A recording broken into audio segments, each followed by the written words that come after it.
Hey, what's up, those gamers? Reason now. Sorry guys, I haven't made a video for quite a while, but this will be my first video recording with my new microphone.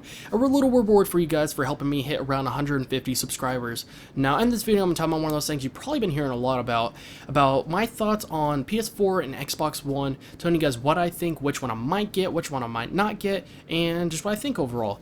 Now, the first thing to talk about is games. Now, when it comes to games, the Xbox One did have some more games, and a lot of them did look very fun, and there was a few of them that actually looked very interesting because they had great ideas and really great concepts behind them. While on PS4 side of things, even though they didn't have quite as much, they had a great balance of them. They had a variety of just about everything. It didn't really feel like they had any major genres or types of games being completely left out, so that was really great to see. And as far as indie games, Xbox One didn't really talk about much about it, about how they're going to be doing everything. They mainly talked about programs or applications, how they're going to be coming from Windows 8 to Xbox One very easily, mainly because they have very similar operating systems.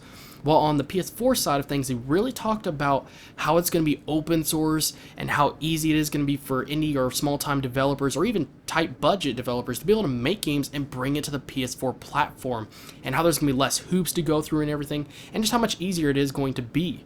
And also, as far as how games are going to be made, they're both going to be PC-based architectures, and they're going to be both x86. Now, as far as specs go, it looks like that the PS4 might be a slight bit more powerful, and I still find that a little bit ironic because also the Xbox One is a little bit chunkier, but it's supposed to be a little bit weaker. So it makes me really think that they really didn't spend that much time as far as design goes, or they could have made it a lot slimmer, but I really hope there might be a reason why it's quite a bit thicker than the PS4 turned out to be. But maybe PS4 actually just put in a little bit extra work or just did a great job on that. Now let's talk about some of the limitations and restrictions that Xbox One have.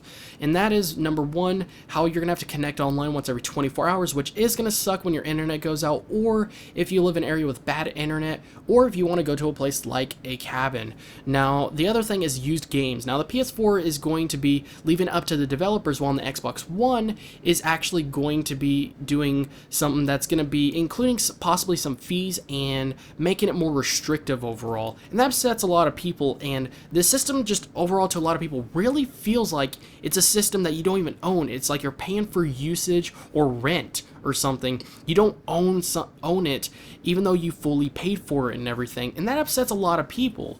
Now, the other thing is how the Kinect is going to be listening to you and watching you at all times, which it's not just an invasion of privacy or downright creepy, but just the ideal you don't know where that information is going or what's going to happen or what could happen.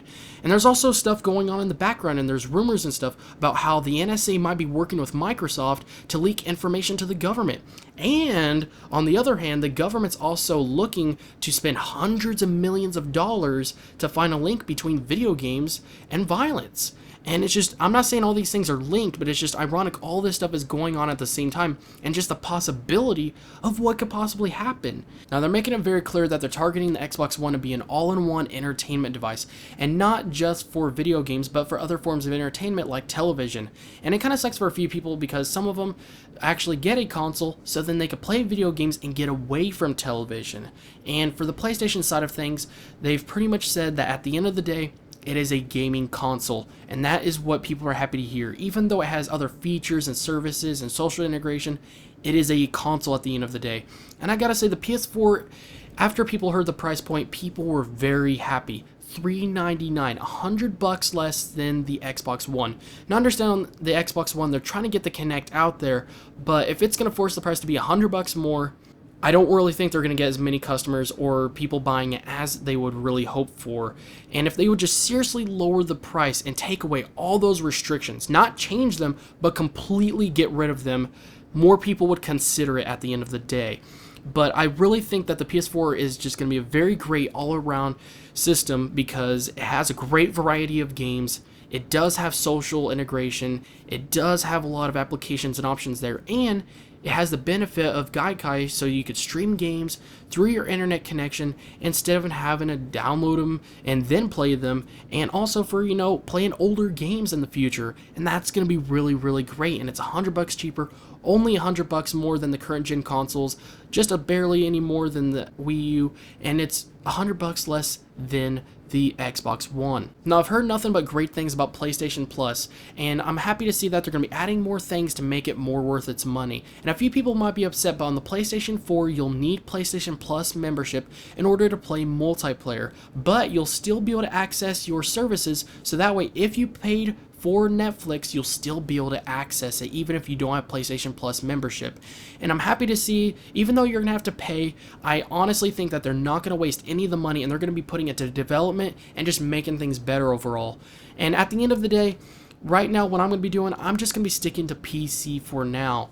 And if I get anything, it's more likely going to be PlayStation 4. But if Microsoft lowers the price and takes out the Kinect, makes it $100 cheaper, and gets rid of those restrictions, I don't mean change it, I mean completely get rid of it, I'll more likely get it. But right now, I'm just going to stick with PC right now, because most of the games are going to be cross-platform, and some of the games that are supposed to be exclusive for Xbox One are going to be on PC as well. I'll still be able to play some of those games. And for now, I'm just going to watch and see how things turn out. If they take away the restrictions and everything and lower the price, then that is really great. I might get it just for the exclusives. But right now, I'm leaning more towards the PS4.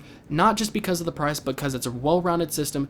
It really feels like you get more of your rights and actually own what you paid for. And it's a very great system overall. Well, that wraps it up. I hope you all enjoyed the video, and if you did, make sure to hit that like button, and tell me guys in the comments below what you think, as well as what system are you getting and why. And I'd also like to know how much of an improvement this video has made as far as audio quality since I just got this microphone. So anyways, thanks again for watching. This is Game is the Reason. I'll see you guys in the next video.